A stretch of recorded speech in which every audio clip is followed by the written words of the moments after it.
আজকে আমরা একটা অসাধারণ মুভি এক্সপ্লেন করতে যাচ্ছি, যেটার নাম হচ্ছে ফাইট ক্লাব। এটা সত্যি অ্যামেজিং একটা মুভি। তো আমি আগে থেকে কিছু বলবো না, আমরা সরাসরি এক্সপ্লেনে চলে যাই। So let's discover. তো মুভিটা যখন শুরু হয় আমরা একটা হাই বিল্ডিং দেখতে পাই, যেখানে একদম বিল্ডিংয়ের চূড়ায় দুটা ক্যারেক্টারকে আমরা দেখতে পাই। একজনের হাতে গান রয়েছে, যেটা কিনা একদম অন্যজনের ঠিক মুখের সামনে, আর নিচে একদম বিস্ফোরণ করছে, আর যে কোনো সময় ধ্বংস হয়ে যেতে পারে পুরো একটা বিল্ডিং। এখান থেকে গল্প এবং ফ্ল্যাশব্যাকের সাথে আমরা পরিচিত হই, এবং যে গল্পটা ন্যারেট করছে বা গল্পটা বলছে তার সাথে একজন নামহীন ক্লান্ত পথিক, যার জীবন যেন অন্তহীন বৃত্তবন্দী, এবং সে 6 মাস ধরে ঘুমাতে পারছে না। একটা নিস্তব্ধ অনিদ্রা তাকে ধীরে ধীরে মেন্টালি এবং ফিজিক্যালি গ্রাস করে নিচ্ছে। সে একটা কোম্পানির রেকর্ড কোঅর্ডিনেটর, এবং যার কাজ হচ্ছে বিভিন্ন গাড়ি দুর্ঘটনা এটা এক্সপ্লেন করা কিভাবে হয়েছে, যেন মানব জীবনের মূল্য শুধুমাত্র একটা পরিসংখ্যানের মাধ্যমে সীমাবদ্ধ করা হয়েছে। প্রতিদিন সকালে অফিস, রাতে নিঃসঙ্গতা এবং একাকিত্বের সাথে সে যুদ্ধ করে। এর মাঝে নিজেকে ভুলিয়ে রাখার জন্য একদম লাক্সারি লাইফ লিড করার সে একটা চেষ্টা করে, যেটা কিনা একটা ব্যর্থ চেষ্টা। কিন্তু তার অস্তিত্ব যেন শূন্যতায় হারিয়ে যাচ্ছে। এটা কি জীবন যেটা কিনা তার সাথে খেলছে, নাকি সমাজের তৈরি করা একটা মিথ্যা বাস্তবতা? যেটা রিয়েলিটি জানার জন্য সে একজন চিকিৎসকের কাছে যায়, যিনি কিনা একজন ডক্টর ছিলেন, এবং তাকে জানানো হলে তিনি জানান যে তার অনেক ভালো একটা ঘুম দরকার, এবং ওর জীবন কিন্তু একদম যন্ত্রণাদায়ক। ডাক্তার তাকে দেখে এবং মেডিসিন নয়, তাকে ব্যঙ্গ করে সত্যিকারের যন্ত্রণা দেখতে পাঠায় একটা ক্যান্সার সাপোর্ট গ্রুপে, যেখানে ন্যারেটিভ সেখানে কি উপলব্ধি করে সেটাই আমরা জানতে পারবো, এবং মৃত্যুপুরের দোরগোড়ায় দাঁড়িয়ে থাকা মানুষের নির্ভেজাল এবং নিঃস্বার্থ আবেগ সম্পর্কে জানতে পারবো, যেখানে পুরুষত্বের কোনো বাহাদুরি নেই সামাজিক মুখোশ, শুধুমাত্র বিশুদ্ধ পিওর এবং নিবারণ আবেগ রয়েছে। সেখানে তার সাথে পরিচিত হয় ববের সাথে, যেখানে বব বডি বিল্ডার ছিলেন, আর এখানে টেস্টিকুলার ক্যান্সারের শিকার, যার অতীত শরীরচর্চার জন্য ব্যবহৃত স্টেরয়েডের জন্য সাইড এফেক্টের শিকার হয়েছে। আর এই সাপোর্ট গ্রুপে কিন্তু মন খুলে কান্না করা যায়, যন্ত্রণাকে ভাগ করা যায়, নিজের মনে কথা প্রকাশ করা যায় সবার সাথে। যেখানে কিন্তু সে অনেক দিন পর আজকে ঘুমাতে পারে, এবং 1 বছর ধরে সাপোর্ট গ্রুপে ঘুরে ঘুরে সে নিজের মানসিক কষ্টকে একটা ব্যবস্থার মধ্যে ফেলতে শুরু করে, এবং তার জীবনে চলে আসে মার্লা সিঙ্গার, যে কিনা একটা রহস্যময় নারী, এবং প্রতিটা সাপোর্ট গ্রুপেই কিন্তু তাকে খুব বেশি পছন্দ করা হয়। সে কতকের মতোই প্রতারক এবং নিখুঁত মিরর ইমেজ। মালার উপস্থিতি যেন একটা মিথ্যা শান্তির বলয় ভেঙে চুরমার করে দেয়, এবং তার ভিতরে গোপনে থাকা ছায়াকে একদম জাগিয়ে তোলে। মালা সিঙ্গারের আগমনের পর কথকের শান্তি যেন আবার ধুলোয় মিশে যায়। এতদিন ধরে সে একটা কৃত্রিম মুক্তির স্বাদ পেয়েছিল, সেটা একদম ডিস্ট্রয় হতে শুরু করে। কথকের মতোই মালাও প্রতিটা সাপোর্ট গ্রুপে নিজেকে একজন রোগী হিসাবে মিশিয়ে দেয়, এবং সেটা কিন্তু অনুভূতি শোষণ করার জন্য অন্য কোনো কারণ ছিল না। তবে তার উপস্থিতি কেবল কথকে বিরক্তির কারণ, যে কিনা গল্প বলছে তার কথা বলছি আর কি, যে কিনা সিদ্ধান্ত নেয় এবং এই মিথ্যা নাটকের পর্দা তুলে ধরে, এবং তাকে হুমকি দেয় যে তার আসল পরিচয় সে প্রকাশ করে দেবে। কিন্তু মার্লাও পাল্টা চ্যালেঞ্জ ছুড়ে দিয়ে বলে যে এবং সে আসল পরিচয় সবার সামনে জানিয়ে দেবে। এখানে দুজনের মধ্যে দ্বন্দ্ব শুধুমাত্র সাপোর্ট গ্রুপ দখলের লড়াই নয়, বড় একটা গভীর এবং মনস্তাত্ত্বিক যুদ্ধ, যেটাকে প্রকৃত অস্তিত্বকে স্বীকার করার জন্য একটা ভয়াবহ যন্ত্রণা হিসেবে ধরা যায়। এবং তারা আপোষ করে এবং গ্রুপগুলোতে ভাগ করা শুরু করে, এবং নিজেদেরকে ভালো রাখার জন্য একটা সমঝোতা হয়, যেখানে ন্যারেটিভে কাজের সূত্রে একটা শহর থেকে আরেকটা শহরে ছুটে বেড়াতে হয়। তাদের কোম্পানিতে যে গাড়িগুলো অ্যাক্সিডেন্ট হতো, সেই গাড়িগুলো ঘটনাস্থলে গিয়ে পর্যবেক্ষণ করতে হতো, ফলে পরিচয় হতো প্রতিদিন নতুন নতুন মুখের সাথে।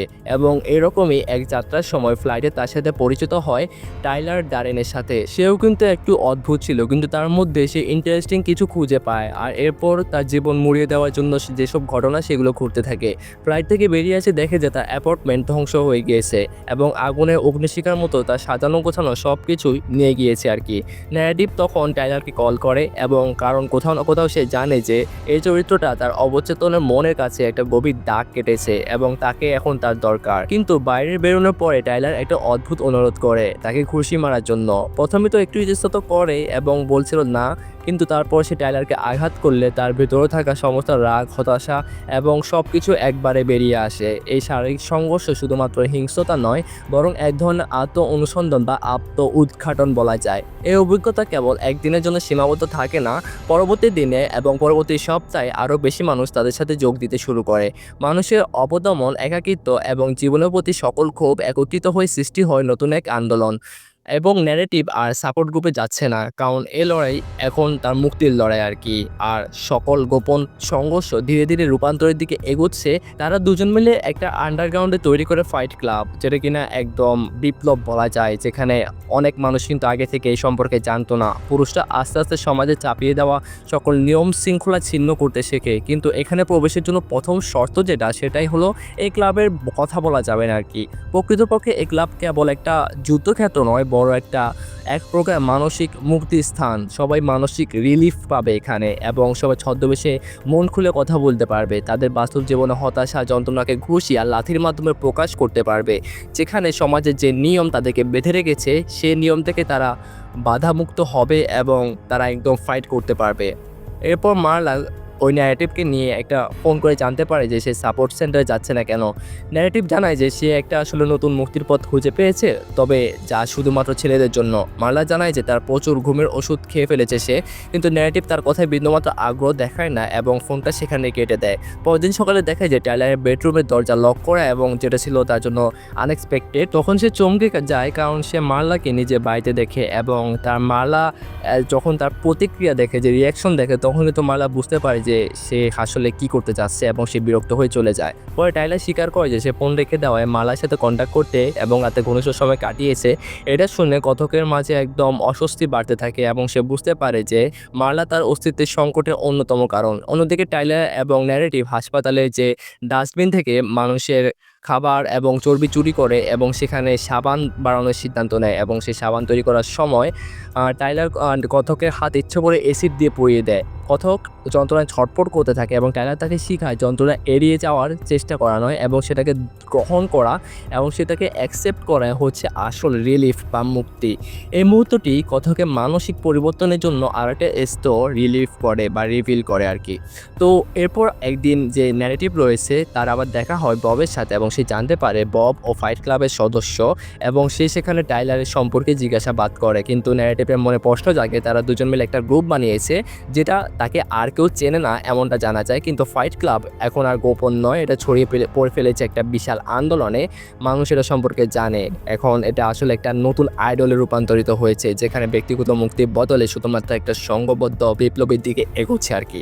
এবং সে তার বসের কাছে যায়। এতদিন পর বসের বিরুদ্ধে সে প্রশ্ন তোলে। বসের আচরণে একদম তাকে কাজ থেকে বের করে দিতে গেলে সে ব্ল্যাকমেইলের মাধ্যমে নিজের চাকরিটা নিশ্চিত করতে চায়।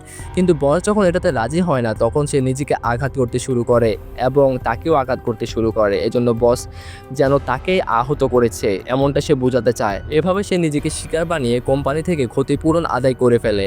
এর মাধ্যমে ফাইট ক্লাব আরও বিপজ্জনক হয়ে উঠেছে, যেখানে ডেঞ্জারাস অনেক প্রজেক্টগুলো হচ্ছে।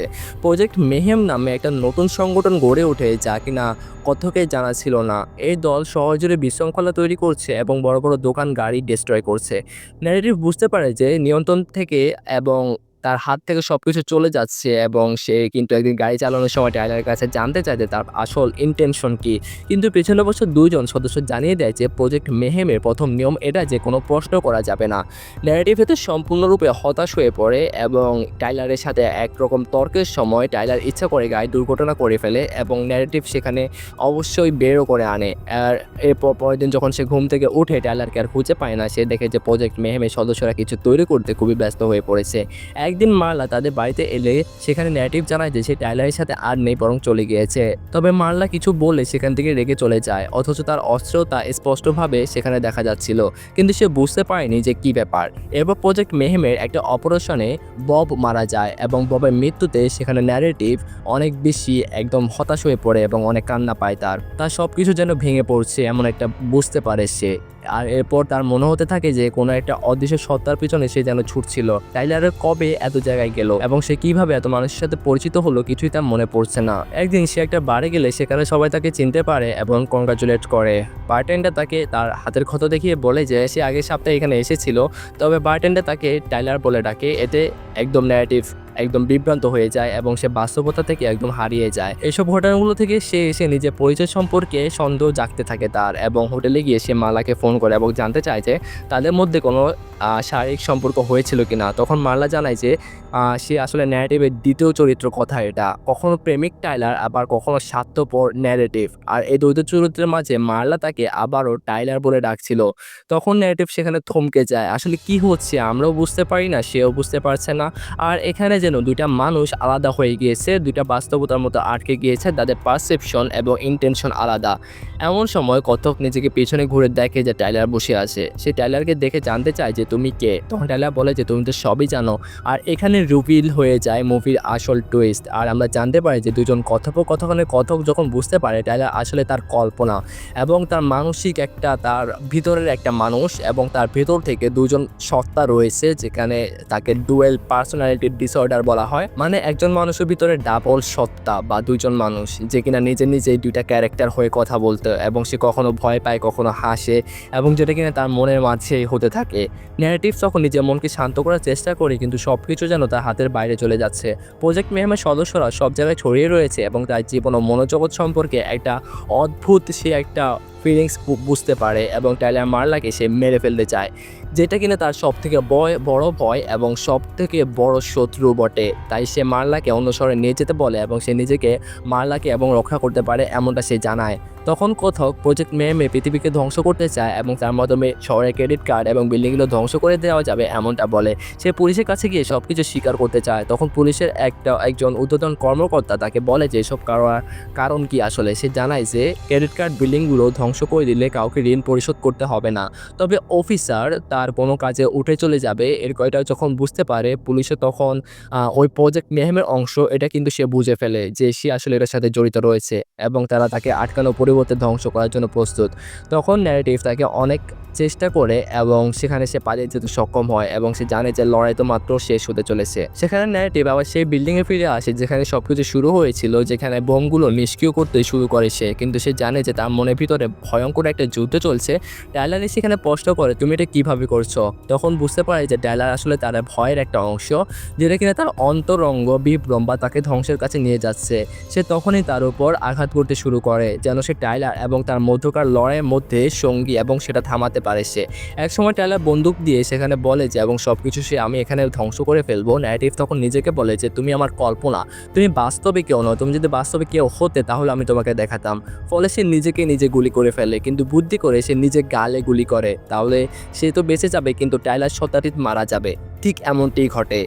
শেষে প্রজেক্ট মেহমের কিছু সদস্য মার্লাকে কথকের কাছে নিয়ে যায়, মানে আমাদেরকে যে গল্পটা বলছে তার কাছে নিয়ে যায় আর কি। আর মার্লা তার অবস্থা থেকে একদম ভয় পেয়ে যায়। ন্যারেটর তখন বাকি সদস্যের কাছে যেতে বলে, এবং শেয়ার মার্লা একে অপরকে হাত ধরে ক্রেডিট কার্ড বিল্ডিংগুলো ধ্বংস হতে দেখে। আর এই ঘটনার সাথে মুভিটি এখানে শেষ হয়ে যায়। এখানে পুরো মুভির মধ্যে যে কথক রয়েছে বা যে গল্পটা বলছে, আমরা বারবার ন্যারেটিভ এবং ন্যারেটর বলে তাকে পরিচিত করাচ্ছি, সে আসলে কে সেটা সম্পর্কে আমাদেরকে জানানো হয় না, এবং তার নামও আমাদেরকে বলা হয় না, কারণ সে শুধুমাত্র নিজের গল্পটাই বলছে না, এটি আমাদের সকলের গল্প। আপনি চাইলে সেই কথকের নামে নিজের নামটাও অ্যাড করে নিতে পারেন, এবং তার পারসেপশন এবং তার দিক থেকে নিজের গল্পটা ভাবতে পারেন এবং চেষ্টা করতে পারেন যে আসলে কি হয়। আমরা আসলে নিজেরা আমাদের প্রতিদিনের রুটিনে বন্দি, এবং নিজেদের মনের সাথে আমরা যুদ্ধ করি এবং সবসময় চিন্তা করি যে আসলে কি হচ্ছে আমাদের সাথে। আর টাইলার যে রয়েছে সে আসলে আমাদের মনের অবচেতন মন বা আমাদের আদার পার্সোনালিটি, যেটা কিনা প্রতিনিয়ত আমাদের স্বাধীনতা চায়। আর এটা ঠিক আমাদের মনে অন্ধকার দিকও বটে। যে অংশটি আমরা প্রতিনিয়ত ফেস করি সেটা হচ্ছে আমরা আমাদের জীবন যে শিকল রয়েছে, জীবনের শিকলটা ভাঙতে চাই। আর এই অংশটা ঠিক টাইলারের মতো আমাদের দৃষ্টি আকর্ষণ করে। টাইলার হলো সে অদৃশ্য সত্তা যেটা কিনা আমাদের অভ্যন্তরীণ চাহিদা, ক্ষোভ এবং বিদ্রোহকে প্রতিনিধিত্ব করে।